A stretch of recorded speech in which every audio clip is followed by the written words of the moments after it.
Alright, I think I'm recording now. Hello everybody, this is Sushi Lad and I'm playing The Conquerors 3, and you probably clicked on this video because you want to learn how to improve in the game. Maybe you've seen it in Roblox, maybe some of your friends play it and you want to get better at it. And I'm here to try and hopefully teach you some new tricks.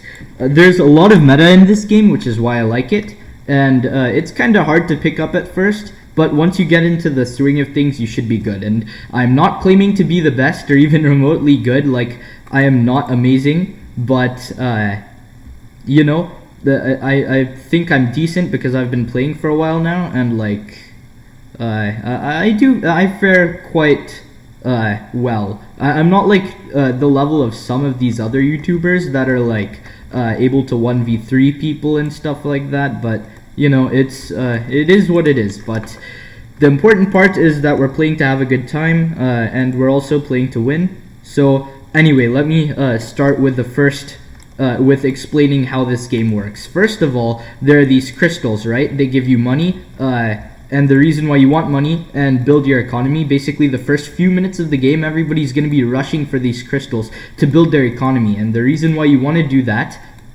is because the more money it like generates money at a constant pace. Basically, these super crystals double the amount of money that like a certain nuclear plant gives you. This is why I always go nuclear plant on these glowing crystals. You see how it glows like that? That means you'll get double the money. So nuclear plants normally give you $15 per minute, except with those glowing crystals, it gives you $30 per minute. And it's really situational. If you're rushing the middle and stuff, you're probably gonna wanna go for like power plants there instead. Power plants cost much less than nuclear plants, except they give you $10 per hour instead of 15. So if you ever need to do if you ever need to plant somewhere where it's not a power plant, where it's not a super crystal, where it doesn't glow like this one, always go for a power plant like Blue just did.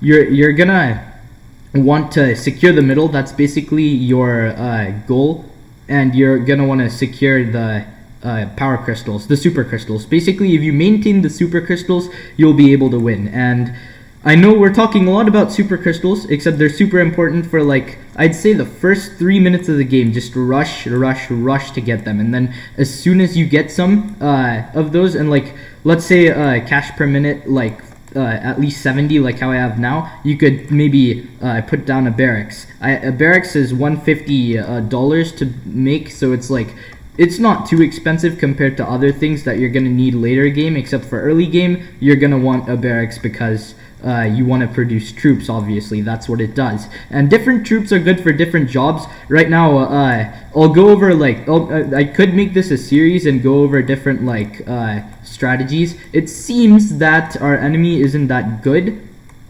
because they've been focusing on regular crystals and stuff, and they haven't moved out of their base. So we've been able to make it to their area over here with like relative ease, which is not good for them, but it's great for us because that means we'll probably have an easy win.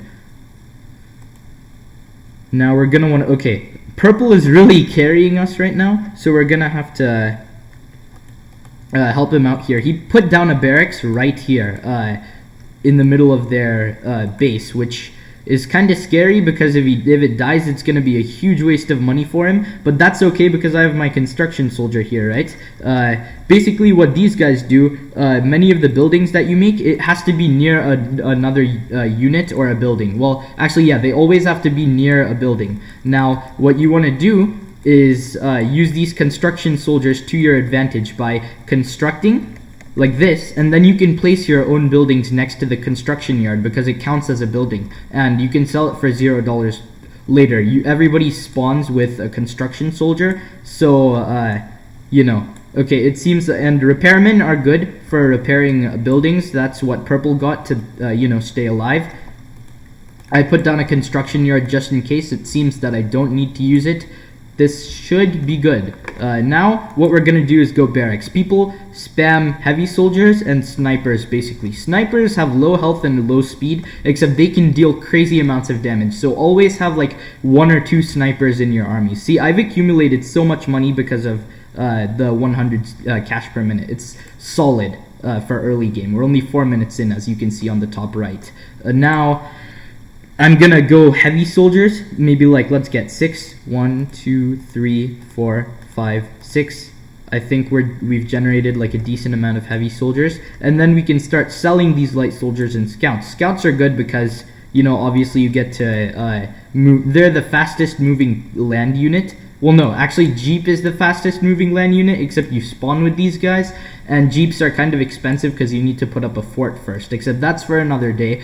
Scouts are just really useful to go secure crystals, basically. That's your only need for them. They're not that good in combat. But you see these crystals over here, these are super crystals. So I'm ignoring the regular crystals because I don't need power plants. I'm just going to secure super crystals and generate a ton of money. And the more money income you get, then you can start spending on more expensive buildings. Like Tank Factory, I believe, is $235. Yeah, right here, and it takes a while to generate, except once you have this much money, you should be able to buy it with ease. So I'm going around here, not doing the best I can do, honestly, because if the enemy team is like really good, you're gonna always have to keep an eye on them. Except I think we got lucky, and the enemy team is kind of bad, so purple and blue is kind of staying on them so they can't expand past their base, which is good for me because I need to secure the crystals. There's another super crystal up here. You just need to know the maps, know where the super crystals are, and you should all be good. Yeah, I'm gonna go for that one, and that's it, because that's like 160 CPM. That's pretty solid for a map like this. This map, France, is actually super high CPM because CPM stands for cash per minute, by the way, if I didn't already say that. You can attain like high levels of that because of the fact that there's so many super crystals everywhere. So I'd say a solid CPM to stick to. Really depends on the map. Except for this map, I'd like to go for like maybe 160 before before any late game plays. Because late game you're gonna need to spam tanks and all that stuff. Spam maybe aircraft. Aircraft I don't see as much in this map as like other maps because this map is kind of small. But yeah, it comes in handy. And there's another thing we could do, get Juggernauts. They're like the most OP soldiers, right? They deal a bunch of damage and are super tanky. And it seems that our allies are easily decimating red and black over there. Yeah, what I was saying, Juggernauts are really good because they're super tanky and super strong, except you need to put down a fort, which is not an issue because, once you generate this much cash, you'll really be okay. And right now we're taking down the enemy's economy. That's how you win the game. You want to maintain your own economy, take down your enemy's economy. So you see how they have plants over here? Bring your troops over and kill them. Kill the plants, because they're going to keep generating money and they'll be able to recover from attacks and get stuff. Like build more and generate more troops, which is bad. That's exactly what you don't want to happen. Oh, and another strategy, by the way, is when they have plants like this, you can't build near an enemy building. So when you go up to a super crystal, always put down a power plant if they're attacking you, because then they won't be able to build support towers like turrets, which can deal damage, lots of damage to your troops. So as you can see, we wiped out their troops and took out their economy. I'm gonna go take the last bit from them over here, so that way they'll be super slow now. They're like earning, let's see, nuclear plants over here. They're earning like 30 CPM, which is really, really bad. Especially when the enemy is earning like 190. Look at us. We're all set. Now, another thing they did, this is a really bad like spending on green and red side because of the fact that they put nuclear plants near a regular crystal. Nuclear plants cost like $130 and it's kind of and they only give $15 regularly. So with regular crystals, I would say always go power plants. Even if you can afford the nuclear plant, just go power plant, because it's like smarter investing. And the smartest thing to do, in my opinion, get naval on these kind of maps where there's lots of rigs or like oil. You see these black spots, they're oil. And then if you get a naval for $80 a dock, right, then you can build ships, and then you can accumulate even more money by making oil rigs. An oil ship costs like $35, that's it. And it generates $10 per minute, just like a power plant, except for like less than the price of a power plant, almost by half. It's really incredible. So if there's, I'd say 4 or more oil spots, always get oil. And it seems that my allies have gotten an oil ship, which means there's a naval up there somewhere. I really didn't have to spend it all. I should probably sell my light troops. When you're this late game, you really have no need for light soldiers. Unless you're trying to like go places quickly. There's certain situations, always remember, don't neglect any troop there. All of them serve their purposes and can potentially be good in any given situation. 7, 8, 9, and then we'll go with 1 sniper. So yeah, heavies and snipers generally is what should comprise of your army. And if like both teams are really good, people are gonna research jugs. Except since we had such an easy time, I think we're gonna not have a need to research. So maybe when I make another video about the Conquerors 3, we can go into researching things and go more in depth in playing the game. Now where's the, I think this is the naval yard. It looks like blue left, unfortunately, but they were really nice and they left a naval shipyard for us, which means we can make oil rigs by making an oil ship. And I mean, there's really no need. At this point, we're just doing it for the memes, but I want to get the 200 CPM, so it's only fair. And we can afford to, so like, why not? They're not planning a counterattack, I think. Yeah, they have way too little money, and purple's like giving them hell over here, destroying their plants. Oh yeah, wait, and they left the game anyway, so yeah, it's basically we secured a win.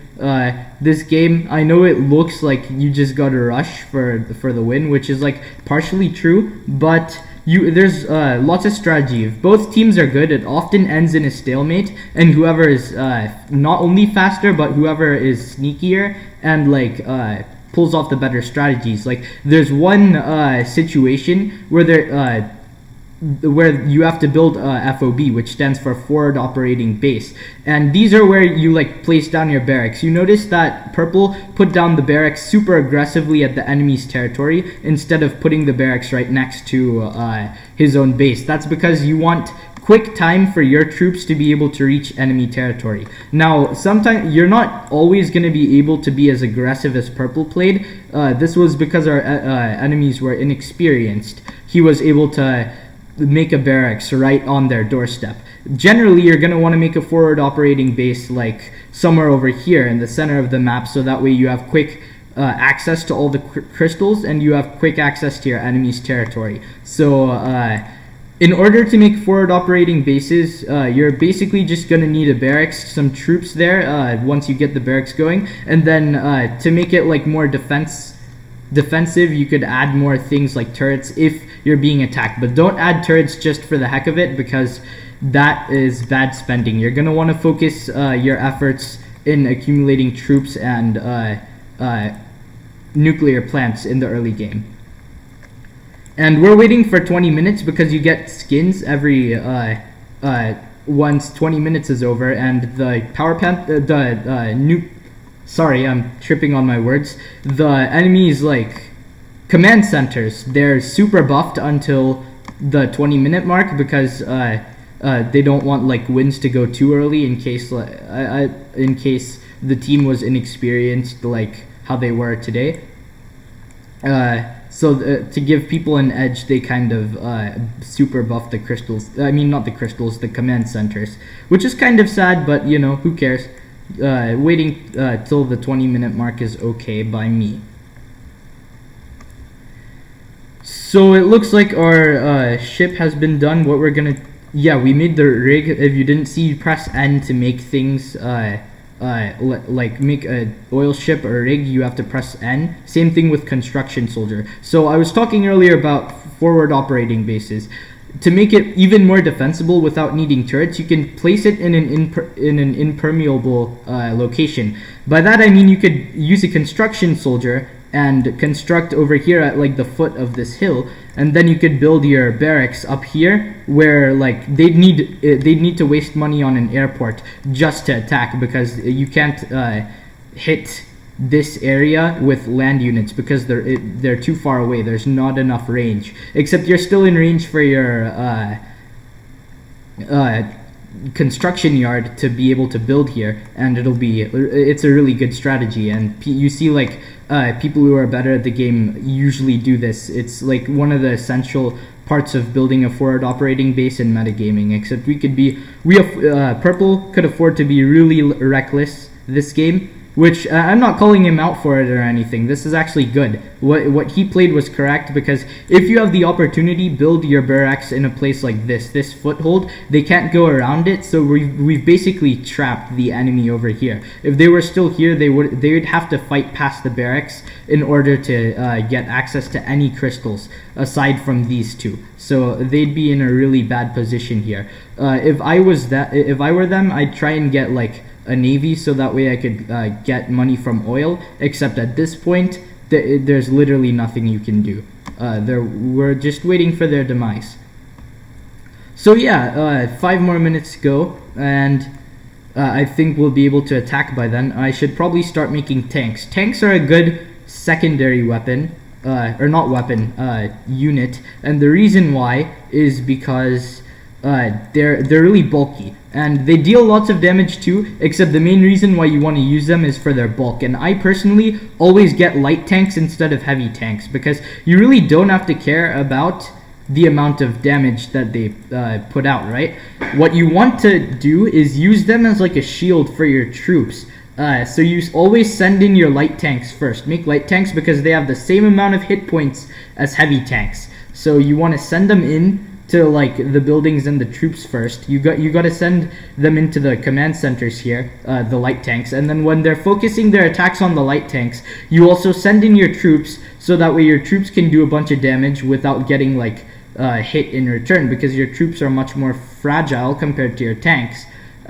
So it's important to note that you should make light tanks instead of heavies, because it's easier money for the same hit points, and you'll be able to shield your troops and attack the command centers. So yeah, that's basically the strategy. Tanks and light troops when you're in this kind of position where like they really can't fight back. You see green made a full army of light soldiers, which is pretty useless against people with like decent gear. Like purple's got full heavy soldiers and a medic too to stay healthy. Medics are good in certain situations. We don't really need them anymore right now, considering like there's no way they're gonna get hurt until the final battle. But if there's like people still and they're always throwing attacks at us, we're probably gonna need medics to stay healthy without having to spend a bunch of money to make new troops. Now I think another point I'd like to make, considering the fact that we're still on the topic of medics, is that we should probably make a fort. Not now, but like in certain situations, you should probably build a fort once you can afford to. And forts are great because with research you can make juggernauts, and without research you can make jeeps. And the best, one of the best things to make is a medic truck, or a meta truck I think it's called. And the reason why these are so good is because you can garrison up to 12 troops in them and move pretty fast around places, and just like ungarrison troops. When you could like get a medic truck, and garrison your troops there so the enemy can't see that you have a huge army. You can like quickly drive to a crystal and then ungarrison, and then your troops can like rain hell on the crystal and completely decimate your enemy's economy. And then you can re-equip, and if your troops got a little hurt, don't worry, because medic trucks, your troops heal inside the truck, so The only disadvantage is you have to make sure that your medic truck isn't getting hurt, because if your troops are garrisoned inside of it and it dies, then your troops are all gone too. So that's a huge waste of money. You want to make sure that your medic truck is safe at all times.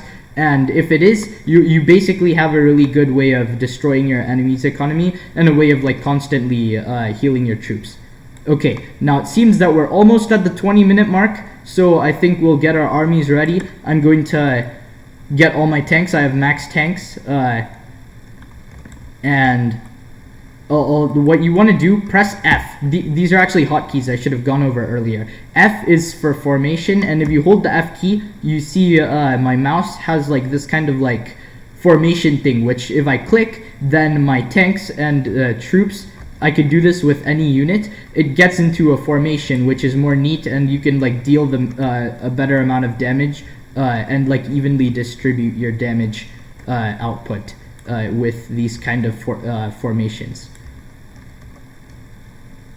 I have 10 out of 11 troops because I put down a soldier house. Soldier houses are good because soldier houses, tank houses, and plane houses increase the amount of troops you can make, and if you have like a research center, you can increase that even farther, except there's really no need for that at this point. But I'm just gonna make one more heavy soldier, or wait, actually I don't need that. We're just gonna attack right now. So here's my troops, right? I'm gonna go and put them in this formation, because when they're like this, they're all grouped together and they'll be able to deal lots of damage. Now I'm gonna move my troops in near my tanks, so that way I can like immediately send them in after I send in my tanks first. Now purple, see how he's sending his tanks in first to like absorb the max amount of damage. He's gonna send in his troops after, and my tanks are gonna go in to the command centers of the enemy, and it's gonna be taking a lot of damage, except my tanks can afford that, so it'll be all good. Now we're sending in our troops, and we'll be able to take out the command centers and win pretty easily. So yeah, I know this we didn't do much. I'll go over meta like on future episodes, and I apologize for bad commentary and like if it seemed repetitive or anything, because this is the first time I've ever recorded, so I really don't know how it works. I hopefully will get better over, you know, the progress of time if I continue to make videos frequently. But yeah, it seems we won, and we get a skin as a round victory bonus, and GG. It was fun playing with purple. He was really good. Looks like we got a British World War II helicopter. So yeah, we need at least 3 players to play the next round, so unfortunately that's the end of this episode, but thank you so much for watching. I hope you learned at least something, and I hope you had a good time, and I'll see you again later in the next episode. But yeah, thanks for watching, and bye.